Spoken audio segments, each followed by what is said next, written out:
नमस्कार, welcome to doctors the warriors. It's been long time कि हमने कोई सेशन यहाँ पर नहीं किया इस चैनल पर, तो हम शुरुआत करेंगे आज के इस सेशन के साथ में सीनियर रेजिडेंट्स की सैलरी के साथ में। काफ़ी रिक्वेस्ट आ रही हैं कि अब जूनियर रेजिडेंट की, सीनियर रेजिडेंट की, मेडिकल ऑफिसर की, जूनियर स्पेशलिस्ट की, असिस्टेंट प्रोफेसर की जो सैलरी है वो किस तरीके से रिवाइज हो गई है, क्या क्या फैसिलिटीज़ मिलती हैं, क्या फ़र्क्स हैं, क्या अदर फैसिलिटीज़ हैं, जो कि हम आने वाले इन सब सेशंस में डिस्कस करेंगे वन बाय वन। आज के सेशन में हम देखने वाले हैं सीनियर रेजिडेंट्स की सैलरी जो है वो भारत में जो केंद्र सरकार के हॉस्पिटल्स हैं, मीन्स गवर्नमेंट ऑफ इंडिया के जो हॉस्पिटल्स हैं, hospitals running under government of India या फिर दिल्ली गवर्नमेंट है, या फिर ऐसे इंस्टीट्यूट्स जो कि सेंट्रल गवर्नमेंट का पे फिक्सेशन जो है, पे स्ट्रक्चर जो है वो फॉलो करते हैं, वहाँ पर सीनियर रेजिडेंसी में क्या सैलरी है। सीनियर रेजिडेंसी कोई एक जॉब नहीं है, ये रेजिडेंसी मीन्स से काफ़ी स्टेट्स में तो अभी भी एक फिक्स पेमेंट मिलती है, फिक्स एमोलमेंट मिलती है, लेकिन गवर्नमेंट ऑफ इंडिया में आपको जिस तरीके से जूनियर स्पेशलिस्ट को सैलरी मिलती है, उनकी भी सैलरी जो यहीं से इसी बेसिक पे से स्टार्ट होती है, उनकी तरह से सैलरी मिलती है। लेकिन ये एक पर्टिकुलर टेन्योर के लिए आपको पता होना चाहिए, मिनिमम क्या मैक्सिमम 3 इयर्स का टेन्योर है रेगुलर में, लेकिन इसको 1 साल के लिए जो है वो एक्सटेंड भी किया जा सकता है। हालांकि ऐसा नहीं है, वो फिर पर्टिकुलर फैसिलिटी पर डिपेंड करता है कि वो 1 साल, 2 साल, 3 साल, ऐसा देखने को बहुत ही मीन्स एक्स्ट्रा ऑर्डिनरी कंडीशंस में ही देखने को मिलेगा कि वो 1 साल से ज़्यादा जो है वो रेजिडेंसी एक्सटेंड की जा सके। अब हम हर एक चीज़ के बारे में डिस्कस करेंगे। दूसरी चीज़ हम ये भी देख लें कि भाई ये जॉब जो है, अभी हम जिसको जॉब ही बोलेंगे, क्योंकि अब पे इस हिसाब से मिल रही है, रेगुलर के हिसाब से मिल रही है, तो हम इसको एक तरीके से जॉब ही कंसिडर करेंगे। हम गवर्नमेंट ऑफ इंडिया के हॉस्पिटल्स हैं, जैसे हम दिल्ली की बात करें तो एम्स जो है वो गवर्नमेंट ऑफ इंडिया, हालांकि ऑटोनोमस बॉडी है, लेकिन गवर्नमेंट ऑफ इंडिया के जो रूल्स रेगुलेशंस हैं वो फॉलो करते हैं। इसके अलावा लेडी हार्डिंग मेडिकल कॉलेज है, सफदरजंग मेडिकल कॉलेज है, कलावती हॉस्पिटल है जो कि लेडी हार्डिंग मेडिकल कॉलेज का ही पार्ट है, डॉक्टर राम मनोहर लोहिया हॉस्पिटल है। ये सारे के सारे गवर्नमेंट ऑफ इंडिया के हॉस्पिटल्स हैं और उनमें आपको यही पे स्ट्रक्चर्स देखने को मिलेगा। इसके अलावा government of NCT of Delhi जो है वहाँ पर भी सेम पे स्ट्रक्चर है। अब दोनों में क्या कोई फ़र्क है क्या? 1% भी कोई फ़र्क नहीं है, लेकिन आजकल पिछले 5-7 साल से जॉब की जो रेगुलरिटी है, मीन्स जॉब आपकी रेगुलर है या एडहोक पे जॉब है, उसको लेकर के थोड़ा सा फ़र्क आ गया है। क्योंकि government of India means central government में जो सीनियर रेजिडेंसी है वो 2 तरीके से इसकी वैकेंसीज आती हैं। एक रेगुलर वैकेंसी आती है और एक एडहोक पे वैकेंसी आती है। एडहोक पे वैकेंसी आती है। अब इस रेगुलर का मीनिंग क्या है? रेगुलर का मीनिंग ये है कि जब भी इंटरव्यू होंगे, इनके लिए कभी कोई एग्जाम नहीं होता। 99% इंस्टीट्यूट जो हैं वो वॉक इन इंटरव्यू या जो भी है पहले फॉर्म्स अप्लाई करा करके लगभग वॉक इन इंटरव्यू रखते हैं। तो अगर रेगुलर के लिए है या एडहोक के लिए है, रेगुलर के लिए अगर वैकेंसीज वहां पर हैं, पोजीशंस वहां पर हैं, तो रेगुलर का मतलब एक बार आप एंटर कर गए तो 3 साल के लिए आप जॉब में कंटिन्यू रहेंगे और हर साल इंक्रीमेंट का बेनिफिट आपको मिलने वाला है, जो कि हम डिस्कस करेंगे अभी। हर साल ईयर बेसिस पर आपको इंक्रीमेंट का बेनिफिट मिलेगा। जैसे जून में आपके 6 महीने पूरे हो रहे हैं, मिनिमम 6 मंथ्स की सर्विस हो रही है, या जुलाई में हो रही है, उसके हिसाब से आपको इंक्रीमेंट का बेनिफिट मिलेगा। एडहोक में आपका हर 1 साल पे एक्सटेंशन मिलेगा, मैक्सिमम 3 साल के लिए, जो कि आगे 1 साल के लिए और एक्सटेंड किया जा सकता है, लेकिन आपकी बेसिक जो है वो यहीं पर ही फिक्स रह जाएगी। जो कि आज की डेट में गवर्नमेंट ऑफ इंडिया के इंस्टीट्यूट जो हैं वो काफ़ी जगहों पर रेगुलर वैकेंसीज आ रही हैं, काफ़ी जगह पर एडहोक आ रही हैं। गवर्नमेंट भी सोचती है कि भाई हम क्यों किसी को इंक्रीमेंट बढ़ा करके दे, जब हमें मैन पावर तो मिल ही जा रही है। ये थोड़ा सा मीन्स सोचने वाली बातें हो गई हैं आज के समय में, कि कोई चाहता ही नहीं है कि 3 साल के लिए एटलीस्ट जो जॉब है उसको हम रेगुलर रखें। एनीवे, हम दूसरी चीज़, रेगुलर की जॉब में 1-2 बेनिफिट्स और मिलते थे या मिलते हैं अभी भी। बुक अलाउंस का मुझे भी पर्सनली श्योर नहीं है, बुक अलाउंस करके, लेकिन ये एडहोक में तो ये मीन्स फैसिलिटी नहीं है। बुक अलाउंस मिला करता था, पहले 3,500 रुपये हुआ करता था, आजकल नहीं देख पा रहे हैं हम भी पर्सनली कि कहीं पर बुक अलाउंस दिया जा रहा है या नहीं दिया जा रहा। कमेंट करके प्लीज़ बताइएगा, अगर कहीं पर किसी दिया जा रहा है तो किसी सेंट्रल गवर्नमेंट इंस्टीट्यूट में ही दिया जा रहा होगा, और वो भी रेगुलर की पोस्ट पर ही। एनीवे, डिस्कस करते हैं हम कि ये सैलरी स्ट्रक्चर जो है वो किस तरीके से है और क्या है। हम आपको बता दें कि किसी भी हमारी सरकारी व्यवस्था में, गवर्नमेंट के व्यवस्थाओं में जो भी सैलरी बनती है उसके लिए एक हमेशा बेसिक पे होती है। मीन्स उस बेसिक पे के ही इधर उधर जो हो सारी पेमेंट, जो भी मीन्स इमोलमेंट्स जो हैं या जो भी अलाउंसेज हैं वो उसी से रिलेटेड होते हैं। बेसिक पे सीनियर रेजिडेंट की जो बेसिक पे है 7वें वेतन आयोग में, फिलहाल जो 7th पे कमीशन चल रहा है उसके हिसाब से पे मैट्रिक्स लेवल बना रखे हैं, L1, L2, L3, इस तरीके से लेवल्स हैं हर एक तरीके से। तो हर एक कैडर के लिए एक लेवल बना हुआ है। तो जैसे देखा जाए कि कोई क्लरिकल डिपार्टमेंट में है वो L2 में एंट्री करेगा, L3 में एंट्री करेगा, नर्सिंग कैडर में जो है वो L7 पे एंट्री करेगा, जूनियर रेजिडेंट जो है वो L10 में एंटर करेंगे, सीनियर रेजिडेंट्स जो हैं वो L11 में एंटर करेंगे। तो इस तरीके से लेवल्स बने हुए हैं। तो यहाँ पर सीनियर रेजिडेंसी की जो पोस्ट है वो पे मैट्रिक्स लेवल 11 में आती है, जिसकी स्टार्ट बेसिक जो है वो 67,700 की है। ये तो इसका मीनिंग है पहला कि बेसिक पे होती क्या है। बेसिक पे क्यों जरूरी है? क्योंकि उसी के हिसाब से फिर आपको डियरनेस अलाउंस, जिसको हिंदी में महंगाई भत्ता बोलते हैं, उसी के हिसाब से आपको क्या जो हाउस रेंट अलाउंस जो है वो मिलता है। दूसरी चीज, डॉक्टर्स के लिए हेल्थ में, मेडिकल में डॉक्टर्स के लिए एक अलग अरेंजमेंट है जो कि हर एक जगह पर नहीं है, हर एक स्टेट में नहीं है, क्योंकि कुछ स्टेट जो हैं आपको प्राइवेट प्रैक्टिस अलाउ करते हैं। जैसे राजस्थान एक ऐसा स्टेट है जो कि आपको प्राइवेट प्रैक्टिस अलाउ करता है, तो वो आपको नॉन प्रैक्टिस अलाउंस नहीं देगा। Central government of NCT of Delhi private practice आपको अलाउ नहीं करती, इसलिए वहां पर एनपीए का प्रोविजन है, नॉन प्रैक्टिस अलाउंस का, नॉन प्रैक्टिसिंग अलाउंस का प्रोविजन है। नॉन प्रैक्टिस अलाउंस जो है आपकी जो भी बेसिक है जिस भी समय में, उसका 20% है, 20% ऑफ बेसिक पे। तो जितनी भी बेसिक है यहाँ पर 67,700 की जो बेसिक है सीनियर रेजिडेंट के लिए, 1 साल के इंक्रीमेंट के बाद में, या फिर आप असिस्टेंट प्रोफेसर की जॉब पे जाते हैं तो 1 साल के इंक्रीमेंट के बाद, या किसी भी जॉब में है तो 1 साल के इंक्रीमेंट के बाद में जो पे मैट्रिक्स लेवल अभी हमने जो बताया आपको L11, उसमें ये रो बनी हुई है एक्चुअली ना। फर्स्ट रो में एक्चुअली 67,700 आता है, सेकंड रो की बेसिक जो आपको मिलनी है। तो उसकी फिर जो एनपीए नॉन प्रैक्टिस अलाउंस है वो भी उसी के हिसाब से चेंज हो जाएगा नेक्स्ट टाइम के लिए। एनपीए 20% ऑफ बेसिक पे हमेशा होता है, फिक्स है। 7th पे कमीशन के हिसाब से कुछ एक चीज़ें जो है वो हटा दी गई हैं, जो कि 6th पे में प्रोविजन थी वो हटा दी गई है। आज की डेट में अगर 20% निकालते हो, 20% आप निकालते हो 67,700 का, तो 13,540 आता है। अब एक अरेंजमेंट और एनपीए का, एक कि क्या वो एनपीए हमेशा फिक्स ही रहेगा हमारा, क्या उसको वो किसी चीज के साथ में बदलेगा? क्या कोई ऐसा फैक्टर है जिसके साथ में वो वेरी करेगा? यस, जैसे जैसे डियरनेस अलाउंस यानी महंगाई भत्ता बदलता है वैसे वैसे एनपीए भी बदल जाता है। तो एनपीए आप बोलोगे कि ये तो हमने फिक्स रखा हुआ, जी डीए ऑन एनपीए का अलग से प्रोविजन है, जिस तरीके से ट्रांसपोर्ट अलाउंस पर भी डीए का प्रोविजन है। तो डीए ऑन एनपीए आज के समय में एज ऑन डेट जब ये वीडियो किया जा रहा है जून 2024 में डीए की जो रेट है वो आज की डेट में 50% है, 50% है।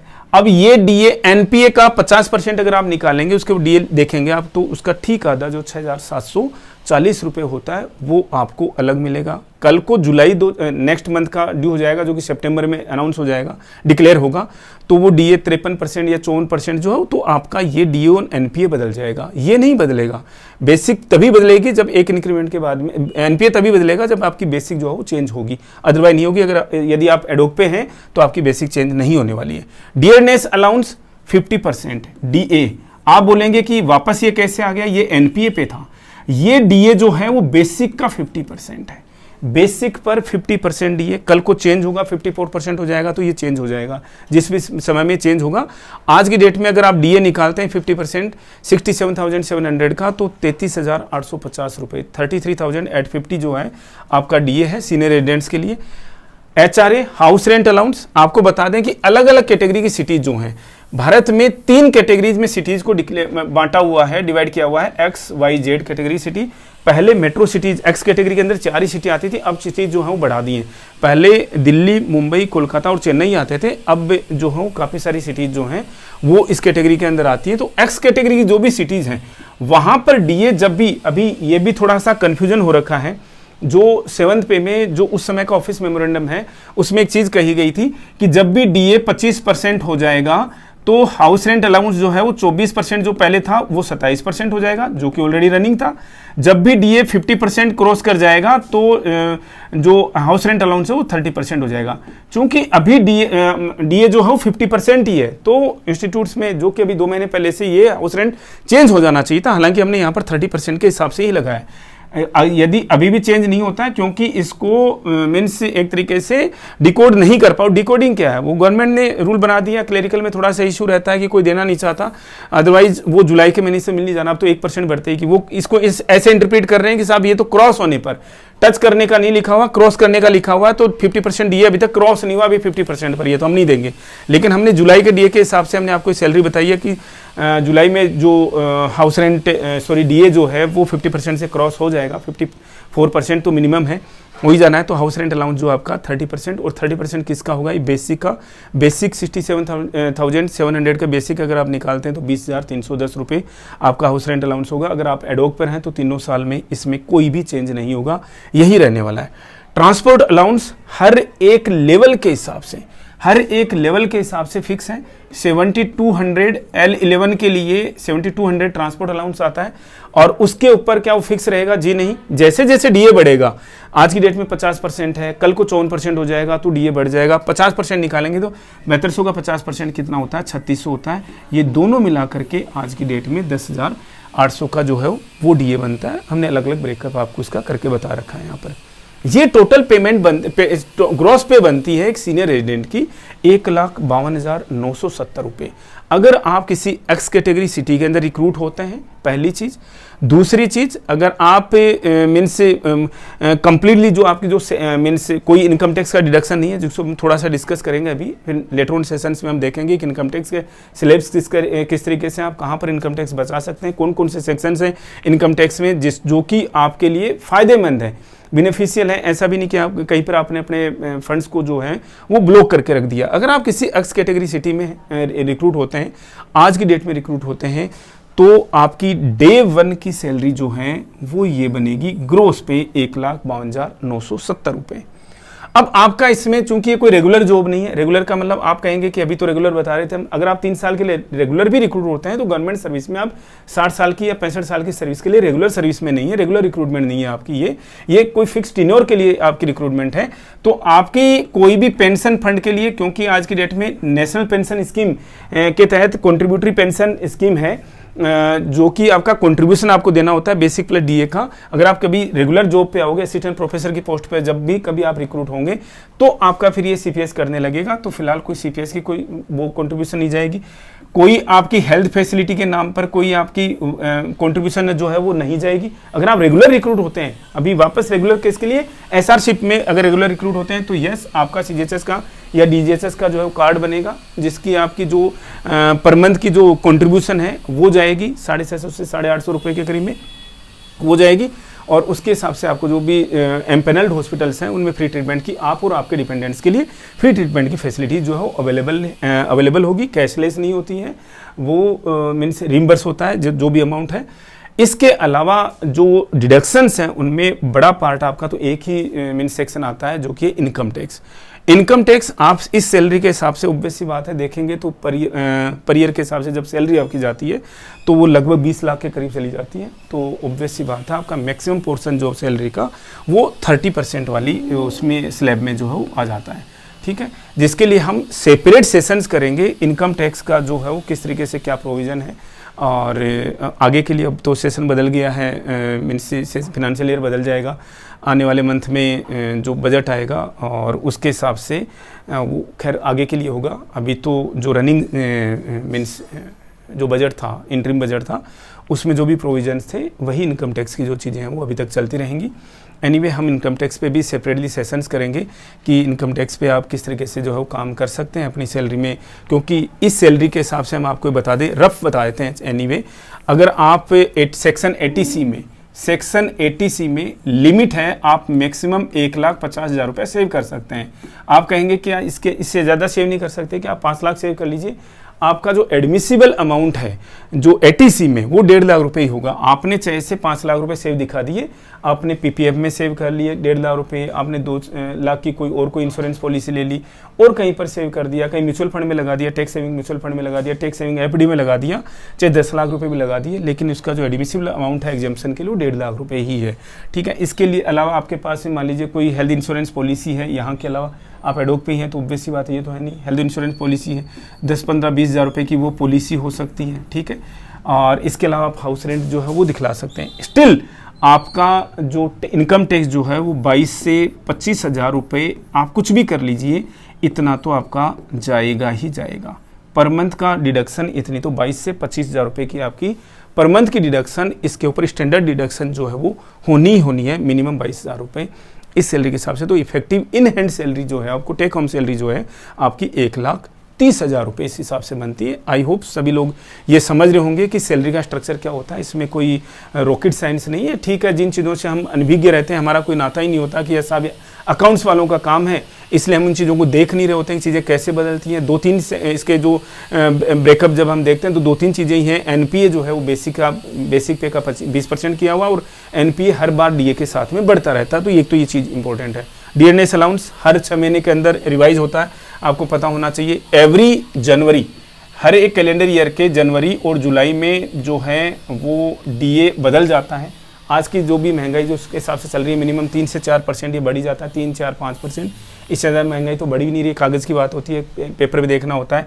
All India consumer price index number होता है एक, उसके हिसाब से ही जो एसेंशियल गुड्स जो हैं हमारी डेली लाइफ की, आटा, दाल चावल जो हैं, उनके रेट्स किस तरीके से बढ़ रहे हैं या कम हो रहे हैं, उसी के हिसाब से जो महंगाई जो हो निकाली जाती है। तो डीएनएस 3, 4, 5% जो बढ़ता है हर जनवरी और जुलाई के अंदर डिक्लेयर होता है। हाउस रेंट अब फिक्स है 30%, जब तक नया पे कमीशन नहीं आ जाता। हम अलग से भी सेशंस करेंगे, कुछ सेशंस जो कि कुछ लोग क्या है कि सर्विस में, जैसे मेडिकल ऑफिसर्स हैं सर्विस में हैं, इसी बेसिक पे असिस्टेंट प्रोफेसर की पोस्ट पर जो हैं जो लोग गए हुए हैं और वो चाहते हैं कि भी मीन्स इस कॉन्फ्लिक्ट में है कि हम इस जॉब को कंटिन्यू करें या ना करें। ये तो सैलरी आज के समय के हिसाब से बहुत कम है, तो हम आपको एक छोटा सा हिंट यहाँ पर दे दें जिसके ऊपर हम डिटेल सेशन करेंगे। 1 जनवरी 2026 से न्यू पे कमीशन यानी एड्स पे कमीशन जो है वो ड्यू है। अब आप सेंट्रल पे कमीशन जो है वो ड्यू है, किसी भी उसमें आने की ज़रूरत नहीं है कि लोग कहते रहते नहीं पे कमीशन नहीं आएगा, ऐसा नहीं है। 7th पे कमीशन में रिकमेंडेशन थी, पे कमीशन की हिसाब आप हर साल के हिसाब से आप पे रिवाइज कीजिए। क्यों 10 साल का एक लंबा पीरियड लेकर के आप चलते हैं जिसमें आपको पे कमीशन पे इतना हज़ारों करोड़ रुपए का खर्चा हो जाता है। पे कमीशन बिठाना होता है, स्टेक होल्डर्स की मीटिंग होती है और जो रिकमेंडेशंस आती हैं, प्रपोजल्स आते हैं, रिप्रेजेंटेशंस आती हैं, राउंड्स ऑफ मीटिंग्स होते हैं और उसके बाद में जाकर के लोगों के धरने प्रदर्शन तक होते रहते हैं। लोग सेटिस्फाई नहीं होते, उसके बाद आप हर साल पे जो है रिवाइज कर दीजिए। हालांकि गवर्नमेंट ने पिछले 10 साल में उस पर कुछ भी काम नहीं किया है, 8 साल में, आगे 2 साल बचे हुए, 1.5-2 साल बचा हुआ है, तो ऑब्वियस सी बात है एड्स पे कमीशन आएगा और ये आने वाली फरवरी से पहले ही कॉन्स्टिट्यूट हो जाएगा। तो उसके हिसाब से हम आपको नेक्स्ट सेशन में बताएंगे कि जो आपकी ये मिनिमम बेसिक है वो कितनी हो जाएगी। इसको मिनिमम आप 2.28 से मल्टीप्लाई कर लीजिएगा, एक हिंट दे देते हैं। नेक्स्ट तो और सारी चीज़ें जो है वो डिस्कस करेंगे, ये बेसिक पे हो जाएगी। हालांकि उस समय डीएनएस अलाउंस जो 1-2% रह जाएगा, बाकी की चीज़ें हम जो हो नेक्स्ट सेशन में हम डिस्कस करेंगे। कैसा रहा सेशन, चीज़ें क्या ये मीन्स समझ में आती हैं या ऐसे ही है कि भाई नहीं जी आज तक हमें सैलरी स्लिप जो हमारी समझ में नहीं आ रही थी या अकाउंट्स में समझ नहीं आ रहा था, कमेंट करके हमें ज़रूर बताइएगा। इस सेशन में इतना ही, मिलेंगे वेरी नेक्स्ट अपडेट के साथ। Thank you.